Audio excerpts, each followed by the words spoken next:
Episode number 145. And do you really go tonight? I really go tonight, for the case has become too pressing to admit of delay. And do you take no one with you? All sorts of people have been proposed to me, but I will have nothing to say to any of them. I intend to take Jerry. Jerry has been my bodyguard on Sunday nights for a long time past, and I am used to him.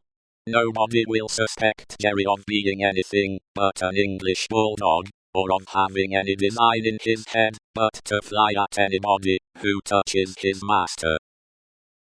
I must say again that I heartily admire your gallantry and youthfulness. I must say again, nonsense, nonsense. When I have executed this little commission, I shall, perhaps, accept Tellson's proposal to retire and live at my ease. Time enough, then, to think about growing old. This dialogue had taken place at Mr. Lorry's usual desk, with Monseigneur swarming within a yard or two of it, boastful of what he would do to avenge himself on the rascal people before long. It was too much the way of Monseigneur under his reverses as a refugee, and it was much too much the way of native British orthodoxy, to talk of this terrible revolution as if it were the only harvest ever known under the skies that had not been sown, as if nothing had ever been done, or omitted to be done, that had led to it, as if observers of the wretched millions in France, and of the misused and perverted resources that should have made them prosperous, had not seen it inevitably coming, years before, and had not in plain words recorded what they saw.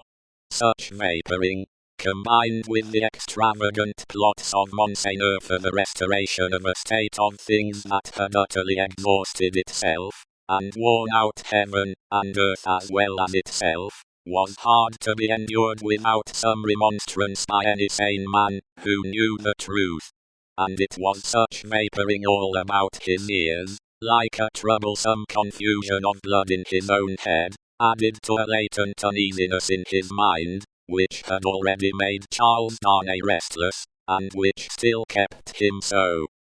Among the talkers was Stryver, of the King's Bench Bar, far on his way to state promotion, and, therefore, loud on the theme, broaching to Monseigneur his devices for blowing the people up, and exterminating them from the face of the earth, and doing without them, and for accomplishing many similar objects akin in their nature to the abolition of eagles by sprinkling salt on the tails of the race. Him, Darnay heard with a particular feeling of objection, and Darnay stood divided between going away that he might hear no more, and remaining to interpose his word, when the thing that was to be, went on to shape itself out. The House approached Mr. Lorry, and laying a soiled and unopened letter before him, asked if he had yet discovered any traces of the person to whom it was addressed. The House laid the letter down so close to Darnay that he saw the direction the more quickly, because it was his own right name. The address, turned into English, ran: Very pressing. To Monsieur Heretot for the Marquis Saint-Evremond, of France. Confided to the cares of Messrs. Tellson and Co., Bankers, London, England.